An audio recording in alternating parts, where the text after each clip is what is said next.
Welcome to the O Brother Podcast. I'm your host, Dan Smith. Alongside me, as always, my brother from the same mother, Mike Smith.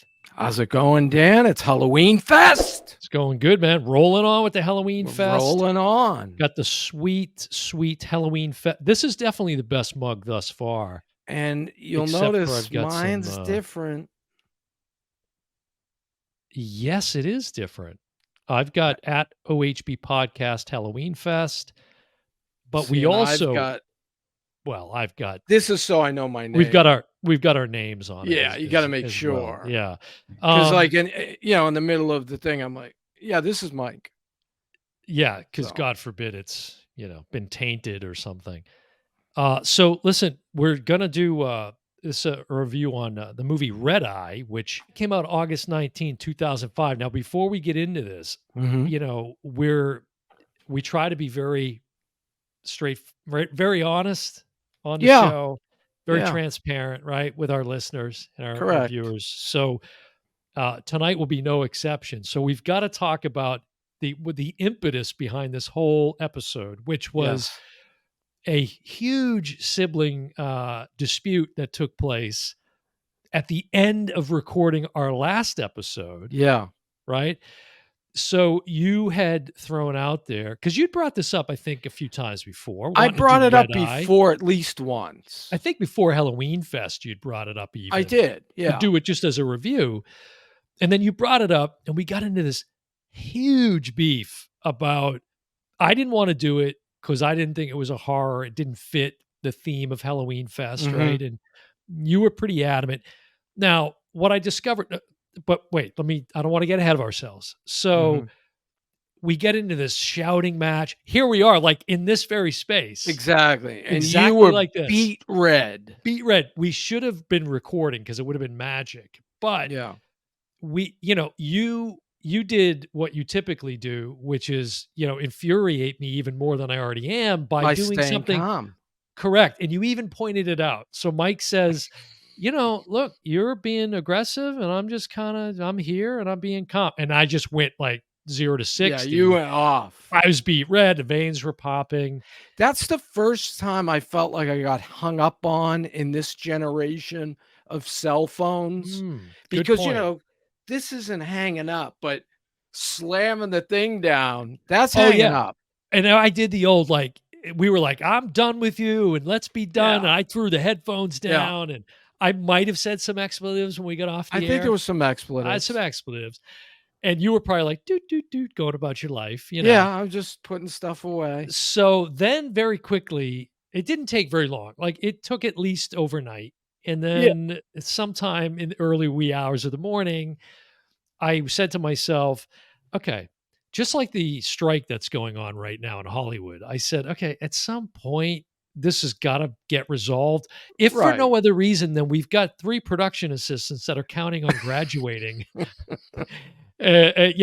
based on the continuation of the podcast. So, and then, look, we've been through bigger beefs before. It's been a while. This was a good one, but have we ever gotten physically? No. I don't think we have. No, you threatened me a few times. A couple threats. Our older brother and I had physical beefs. Couple threats of physical harm to your younger sibling, but it might have been child services involved, but that's a whole nother podcast.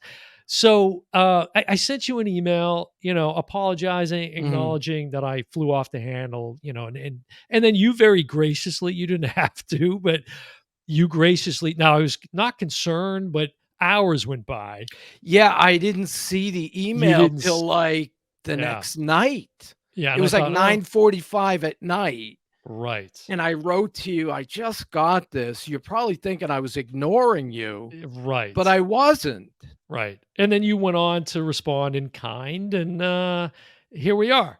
Yeah, I made kind of some points why, because we got into a beef so quick. Yes. You never got to hear my argument. I wish why. I know. And this is the thing. I wish that you had led with this. Right. Because it might have, kept me a little bit more sane, which was the fact that Red Eye was directed, of course, by Wes Craven.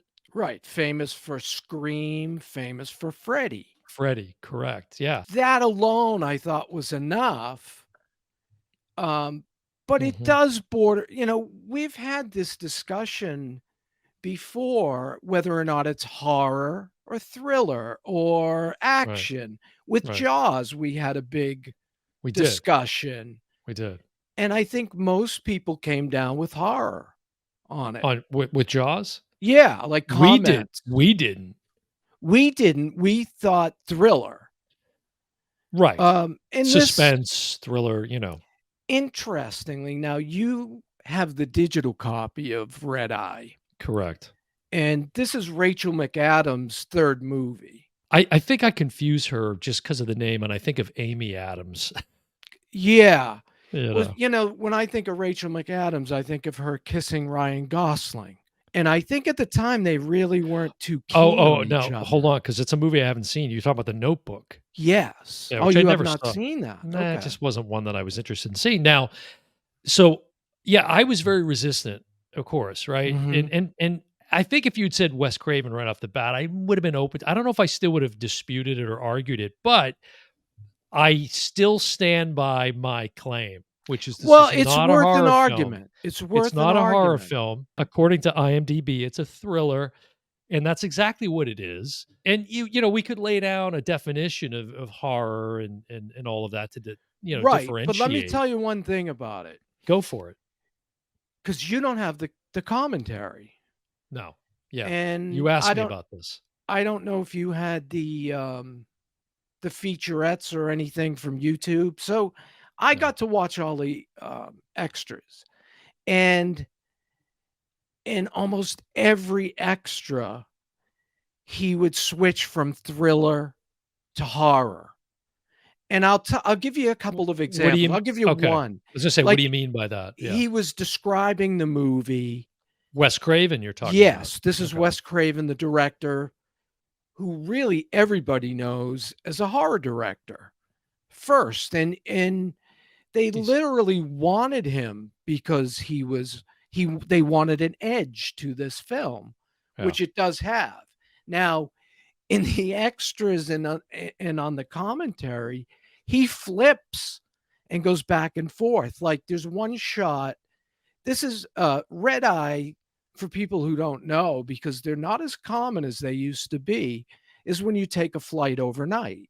Mhm. You get in the morning, they call it a red eye. You sleep on the plane and You you don't have really even red have eyes. enough time to get a full sleep, but Right. yeah. So there's a shot with the plane in the air, and they really flew for some of this movie. It wasn't just a set. And he said, this is what makes this a horror movie is they're in a plane, it's inescapable, there's an evil guy, there's a girl in distress, and he went on to kind of describe the elements of horror. Yeah, see, I don't I hear what you're saying, but I disagree with that. I think it still is a thriller. Hitchcock, would you consider Hitchcock horror? No, you wouldn't. You consider it psychological thriller, and that's exact same thing you just described. Yeah, You're trapped, there's a but it guy, there's a depends. this. Like The Right. Birds, I would call horror. I think there has to be Psycho, the first time I saw Psycho, I had trouble taking showers. well, but there's the point. There was nothing like that in Red Eye. There was nothing like now, let's give the synopsis of the film for those who may Yeah, not have seen it, 'cause again, I hadn't seen it. I well, I I saw it, thought but you I only did. s no, I only saw Okay, little bits of it. okay. I don't think I might have saw it in a theater. It's just been so long, I don't remember. But Right. anyways, but give us a quick synopsis. So Rachel McAdams works for a hotel. I guess you would call Cillian Murphy a businessman.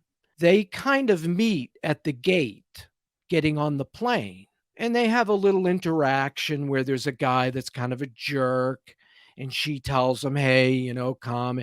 And then he steps in and says, Right. "Come on, Trying to diffuse the situation. it's Yeah. not gonna." And then lo and behold, he invites her to have a drink. She says no, and he says, "Well, I'll be at the bar in case you change your mind." She winds up getting bumped into, something spilled on her. She changes her shirt, and she kinda has a change of heart. She sees him sitting at the bar, and she goes over and has a drink with him. They have the drink, and Coincidental. She gets on the plane. She's looking for a seat. It's right next to Cillian Murphy. Just a coincidence. Right. Okay. But what you left out was like the majority of the synopsis, which is there is he's working for some, I don't know, Syndicate. assassins, some syndicate, Right. correct. He's got Who himself in and hot water. they're trying to put a hit out on what was his he was a I chief think a of senator or Homeland yeah, Security or something. He was exactly, like the defense exactly. secretary, I think is Correct. what it was. Exactly right. Keefe was his name. Keefe, I think, Yes. was the character's name. Yes. And okay, they've got to pull this off, right? Cillian has to get Rachel McAdams' character, Lisa, I think it is, Yes. to switch Keefe out of the room that he's booked in at the hotel into another room that I guess has a better vantage point for the guys out on a boat on the ocean that to are going to send up blow it a up. surface-to-air missile to kill the Yes. defense secretary. Yes. This is what we're dealing with, right? Yes. It was very much like The Rock. Like it had those kind of vibes, and I thought it was a little bit better than that. The motive was so weak. So what do you mean Lisa's the only one that can get this done. They got to get her in a plane and threaten to kill her father. You didn't even mention that, Brian Cox. In fact, let's rewind the tape for a second, okay? Mm-hmm. We said directed by Wes Craven, written by Carl Ellsworth in a story based on Carl Ellsworth and Dan Foose, who wrote it together. The cast, Rachel McAdams, we said Cillian Murphy, of course, most recently of Oppenheimer fame. Mm-hmm. The great Brian Cox, who we've been talking about with, just wrapping up Succession, the series on Max. Mm-hmm. I love him in Braveheart. Yet, when you see him, he looks so different. Right. This is after Bourne Supremacy, by the way. He's so thin. He dropped 60 pounds. Yeah, he's so thin. He had like reddish hair and he just looked different. There's a girl that plays like a desk attendant that Lisa is in communication with throughout the film, played by Jamea Mays, who she's so much more recognizable than I think, which is she was in Paul Blart Mall Cop with Kevin James. And I don't remember that. She was in Bill and Ted, I think the most recent Bill and Ted movie. Don't remember that. And there was some other, yeah. Actually, there was a lot of like, what I would consider sitcom type character actors in the opening sequence of the film, which is, as you pointed out, at the airport. Mm-hmm. Every a-hole annoying character you could think of at an actual airport is in the casting of this film. True. Right? They got that right. They captured that accurately. Right. But I just didn't buy that she's the only one that can make this thing happen. They couldn't have just gone on the premises and forced someone to move him out of the room. There are certain elements, though. She knew this Secretary of State or whatever he was. The defense secretary. The defense secretary. So she could legitimately move him and he could say, well... And they wouldn't question it because of course, given his status, right, you got to do a sweep of the room and you can't just have a change of plans like that. So in fact, they were going to go to a different hotel. And the guy said, well, what's going on? Who said this? And when she says Lisa, he goes, well, I know her. That's okay. It was so stupid. There was every trope in the book in this film. It was, honey, let's go. The kids are tired. Let's just go to this other room. I'm sure it's fine. And what harm could come to the family if we move? Right. It was so kind of insane. But that was the first problem I had with it. And honestly, the only thing about this film that I felt was even in the horror genre was the soundtrack. The soundtrack was clearly the soundtrack was Marco Bertrami. Did the score is really good. And I think he's done a Scream score. Craven's directing was really good. And, he's really great, of course, at building suspense. Right. And that was good. the acting was really good between Rachel McAdams and Cillian. No argument there. I thought they had great They had chemistry. great chemistry. She was fantastic. I mean, she had to Yes. go through a lot of different kind of emotions and throughout the thing, and Yeah, like you know. breaking down, crying, and then Right, having to right. like, she's in the bathroom, Yeah. and she just falls to the floor, which I wouldn't recommend in any airline bathroom. Cillian Murphy, I thought, you know, just with a look and with a gesture, he could change the tone.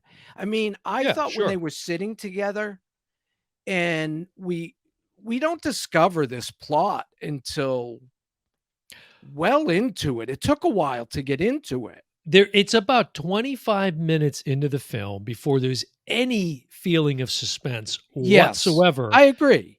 And honestly, Mike, for the first 20 of those minutes, I'm like, "Is this a rom-com?" Which now it was because there was so many over the top silly characters in the Yeah, airport, the spilling of a drink on her blouse and all that right. stupid stuff.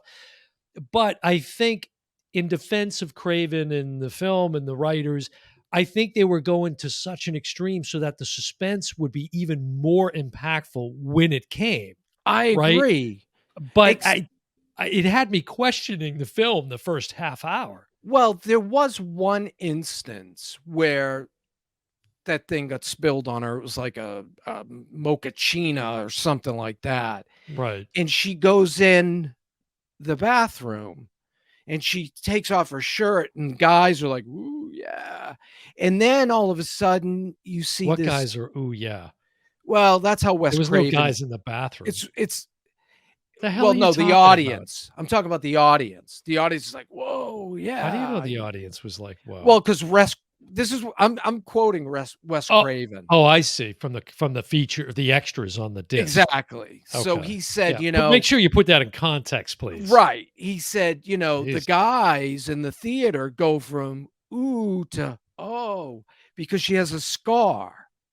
And there's a Correct. story behind that scar. She was actually raped or physically abused. Right, there was some past trauma, clearly, Correct. which So was setting doing nothing but setting up the fact like, did she have to go through that for us to believe she was an ass kicker? I don't I get it, but it was a little lazy, I felt like. yeah, It was a to little me, unnecessary. I didn't really, I think I liked, and you're right. There was people like the one guy that was over the top. They were all crew members, by the way. Mm, That was mhm. like, hey, why don't you be the annoying guy? Why don't you be the Mhm. annoying woman? Oh, on the plane, you Y- mean? yes. Like, Yeah, remember yeah, the woman, at the end, she says, take this and stick it up your ass. yeah. That woman was like a producer. She Well, that wasn't an actor. actually, Rachel McAdams said that at the very end. Yeah. That's what Yeah. did I say it wrong? No, you said some other you didn't say No, she Rachel was McAdams. saying it to this woman Oh, right, right. who was Right, it was actually a just producer. it was a couple that were at the Yes. beginning of the film are complaining about not getting their Right. way. Some entitled couple, Exactly. which again, the husband of that couple, very well-known character actor from, I forget, like MASH or something like that back in the day, For me, but the hold on, like, opening yeah, go ahead. here they are sitting in this seat, right? And, the whole thing is that Lisa, okay, Mhm. the character of Lisa has to make this phone call to the hotel Right. to get her employee to make the switch, right? Correct. And it keeps getting delayed. The cell service, whatever, goes out in the Yeah. plane, and all these tropes. And Yeah. then at one point, she keeps trying to, of course, foil the plot, you know. Mhm. And at one point, Killian Murphy's character, JR, Jack Rippington or something, Jack the Ripper, Same again, initials as her dad. right, unnecessary, headbutts her. Mhm. Nobody on the planes notices that? Yeah. A full-on headbutt? Yeah. Nobody picks up on that? There was 2 You're headbutts. telling me if Mike is sitting behind this couple or in front, the OCD Yeah. isn't gonna kick in, you're not gonna tell these 2 to shut up? Come on. I bought the little small talk and the coincidence. I really until he says on the plane, and I don't wanna spoil a movie because a lot of people probably haven't Just seen throw a it. spoiler alert up there. Go for it. But yeah, this is just a brief spoiler alert. It's It takes a real hard left. Yeah, Cillian was very sort of slowly saying things that, line by line, it slowly became revealed that how do you This know these personal, intimate details about my Right, life? One right, of which was her father's name and her address. It turns out, he starts then really revealing right. something's up. And Something's the up, and one she gets time, nervous. like, when they're at the bar at the very beginning, he says, "You're a sea breeze, right?" Bay Breeze. "Bay breeze," and she says, I'll have a sea breeze." Yeah, right. And there's one point on the plane where he's so aggravating, he goes, "I've watched you for 8 weeks, You and you never had a never ordered anything but a Yeah. Bay breeze." Right, You right, which was know? a little weird, yeah. Yeah. What is it? This is a little pet peeve of mine, a completely, irrelevant point, but why now, granted, this is 18 years ago this film came out, Yeah. but they even today, why can they not get Photoshop pictures in movies to look believable? Which one So are you talking in the about? very beginning of the film, she's on the phone with Brian Cox, her father, Mhm. and he's been remodeling the house, and he says, "I haven't touched your room, of course. It's still in case you wanna visit," and all of this, Mhm. like parents do.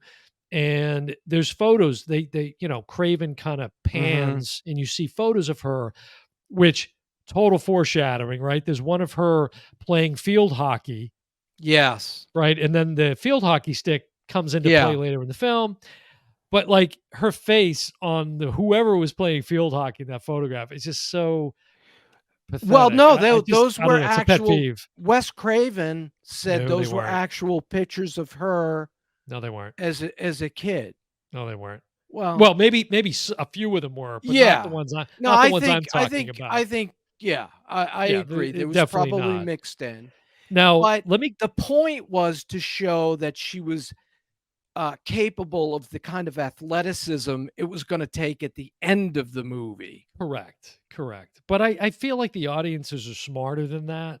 We didn't necessarily need that much setup, but anyways, Yeah, let me go back to some of the fact sheet here, which is yeah, the budget at the time, 26 million. It earned about $16 million in the opening weekend. mhm, It went on to gross 58 million in the US, worldwide, almost $100 million. So it's definitely a success. mhm. And especially when you consider the other films that were out in 2005, Star Wars Episode 3, anybody? Wow, wow. Revenge of the Sith, right? See, A movie I didn't do that kinda dive. that's a Star Wars, it's right up there with Mike's favorite Star Wars films. Harry Potter, Goblet of Fire was out. Mhm. War of the Worlds, Wedding Crashers, which Rachel McAdams was also in that Wedding same year. Crashers, yes. She was in And 4 films in a get little this, over a year. Batman Begins, which Cillian Murphy was in that same year. That's right. So, and if you look at the earnings, like Box Office Mojo, you'll see that Red Eye's way, way down Yeah, at the bottom, but relatively speaking, it was a successful film, right, given you the know? budget, and her career really blew up in part because of this and in part because of The Notebook. Yeah, right. Now, So she was also in Mean Girls. that's right, Now, Killian had been in 28 Days Later and right. Batman Begins in the same year. I didn't love the film. It was No, okay. It was right. okay. Again, I thought there was great performances. I thought Craven's directing was good. I did want to point out, I didn't mention this. I don't know if you picked up on this, but the cinematography of the film, which if you think about it, especially when they're in the airplane, right? You got just very dim lights going on, and you got the Mhm, outside like there's a storm mhm. going on at the same time and That's lightning. right. So cinematography definitely a big part of this. Right. Robert Yeoman was a cinematographer who's done almost every Wes Anderson film, Oh, almost really? every, including Asteroid City, which just came out. Right, which I And have. he also did, in fact, he did Oh, yeah, you all have the it way back too. to Bottle Rocket. Wow. But here's the film he was the cinematographer on that I'm sure you don't know: Drugstore Cowboy. Wow. That's big street cred. Big street cred. especially with us for Yeah. sure. So, there was another. I had to mention this appearance in the film because I'm like, is that so? Keith, the defense secretary, has Mhm. this. He's got a couple of his Oh, I guards know and who you're puppet. gonna Do you know who talk this is? about. Colby Donaldson was on the second season of Survivor.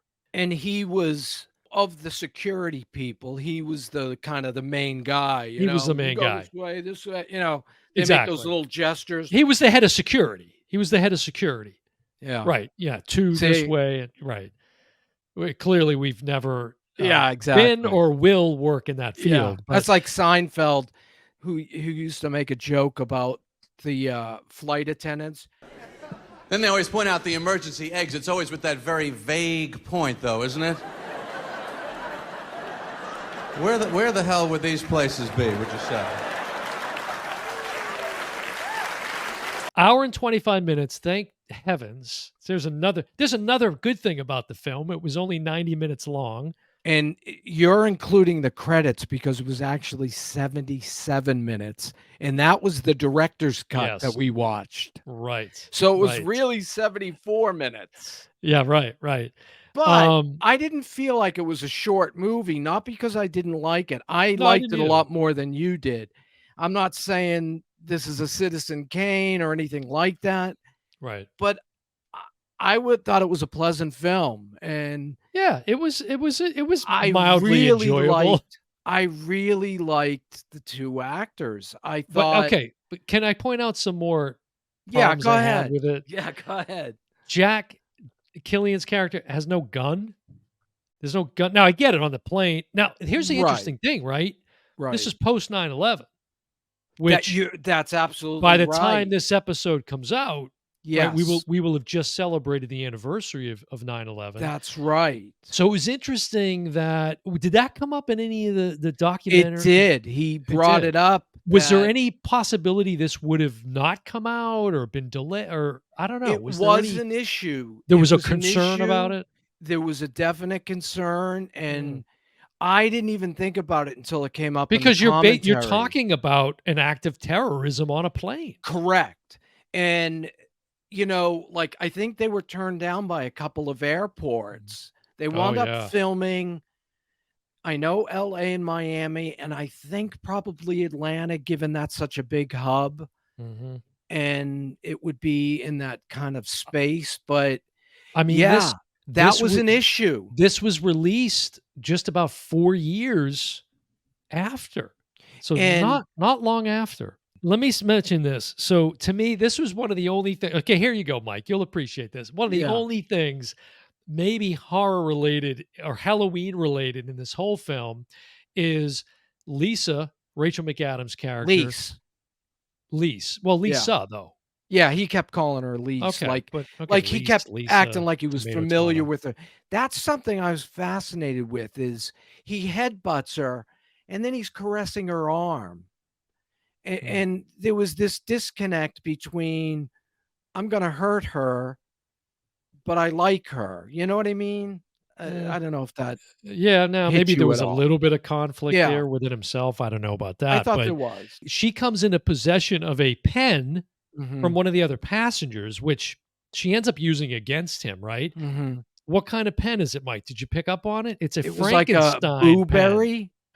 Like a Frankenstein. I was right in the neighborhood. I think it might have been a blueberry. I think pen. It was a blueberry. For those viewers, of that eat cereal of a different generation, those cereal connoisseurs out there. That's right. But so she takes the pen and jabs him in the the trachea, basically, right? So he's got that way he can't. And then I just had the scarf. He gets a tie or something and makes an ascot out of it. He looks like he looks like a demented Charles Nelson Riley, basically. Match Game 76. And I thought of your Whiplash bit on one of our previous episodes when we were talking about The Crow. I just watched The Crow and I don't get it. It's Whiplash from the directing. Right? Flashback to the Crow episode where you're trying to do this Whiplash, but and then he's doing it's like Vito Corleone with the voice, I didn't make him an offer he can't refuse. Originally, it's weird. originally he was supposed to have no lines, but they felt like they needed to push it a little bit I think they made the wrong decision there. Yeah, and you're right, just it was like a necktie, and then Yes. all of a sudden it was an ascot. Yeah.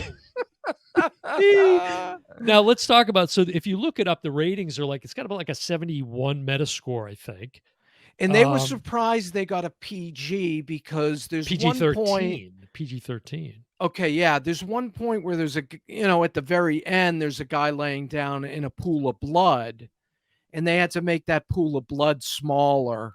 It was definitely small, yeah. To get so it wasn't an R. 79% from the critics on Rotten Tomato and 64 from the audience. So I would agree with those ratings. Wow. I think the critics being a little generous, maybe 75 I would have gone with, but You know why? I think the critics took in the fact that some of the directing shots. Was it Craven clout? I think it was Craven clout. I don't know. Does he have clout? I'm coining that phrase right here in the Oh Brother podcast, is Craven clout. Do people take Scream and Freddy as within that genre? Sure. Freddy is like one of the he's an iconic character, no doubt. Absolutely. So is it Ghostface. There's a Ghostface. Right. In fact, the stunt guy that got hit by a car in this was actually the Ghostface guy. Really? Yeah, it was the same guy. Oh, wow. Okay. Yeah. I didn't know that. Yeah. Now, they don't hold a candle to my buddy Michael back here. Of course, you haven't said anything about my new the Halloween Fest podcast. I'm loving it. Yeah. You've got. Now, can we get a tight shot on this? This is not just a Michael Myers Funko Pop. This is a 10-inch Michael Myers Funko Pop, folks. So is that bigger than normal?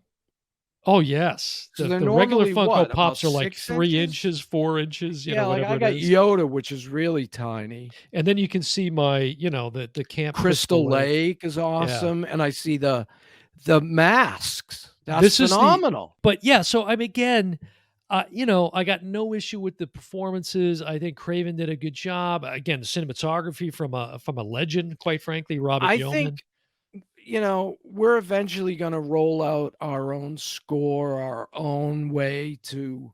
Yes, and we're kind of saving that for after Halloween Fest. Right. But I think if we were to do this one, my score would be the critic score and your score would be the audience score. I think I think that's right where we are. I may give it a 70, maybe, a little higher than that, but But I will stand by the fact that it is not, in my book, this is not a horror film. If you think otherwise, you agree with Mike, drop us some comments. Let us know what you think. You side with me. Let us know, whatever your opinion of the film is. Did you like the film? Did you not like the film? Yeah, I'm curious.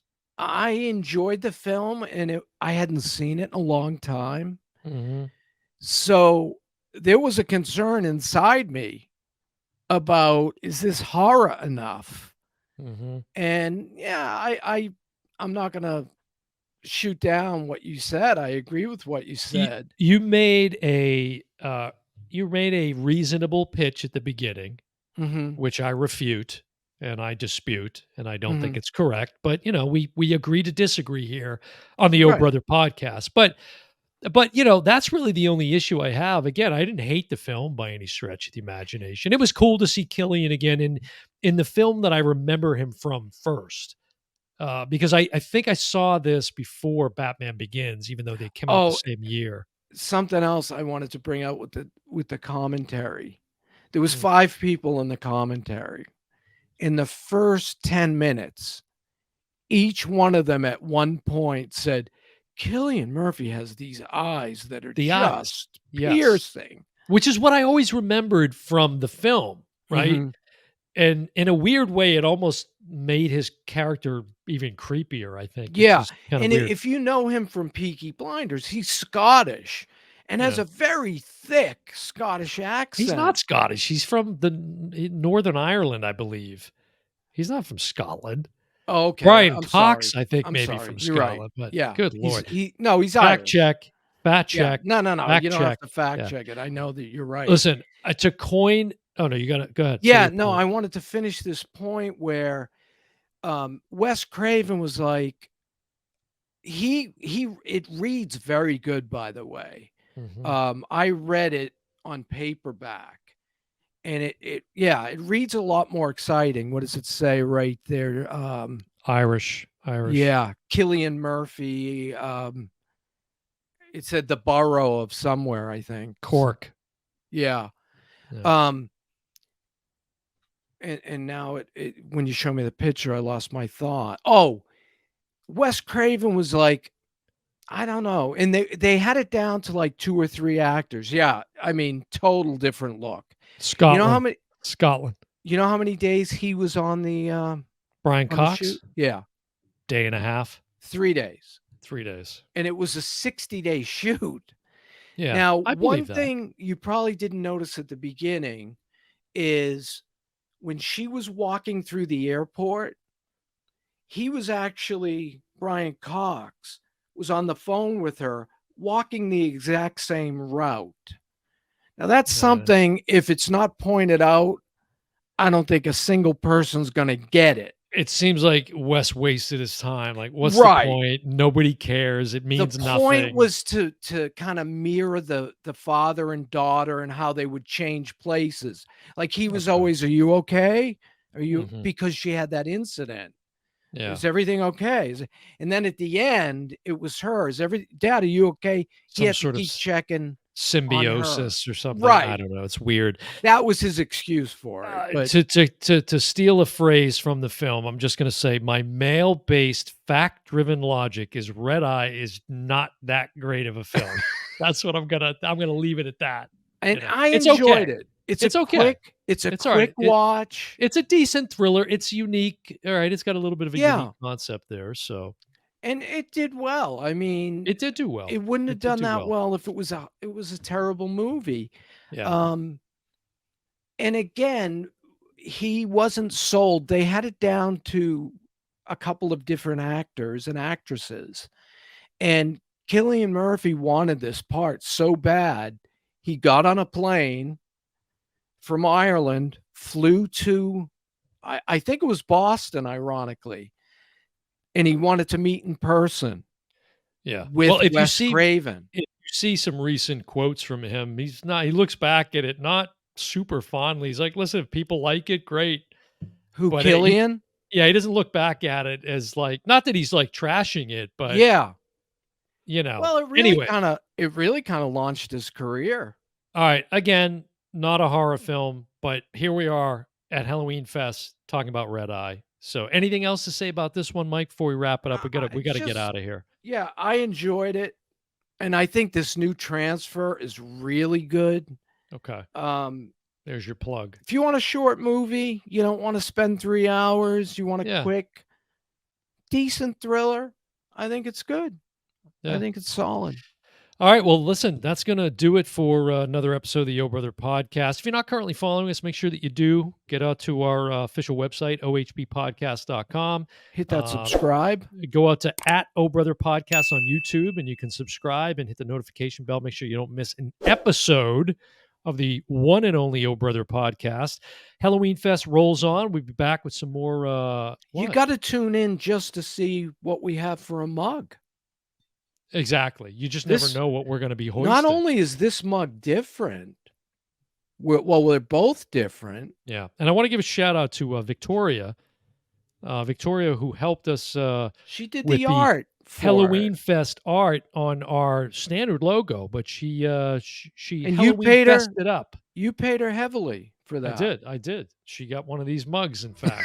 So, all right, that's going to do it for another episode of the Yo Brother podcast. I've been your host, Dan Smith. Alongside me, as always, my brother from the same mother, Mike Smith, and we will see you next time. Boo, everyone.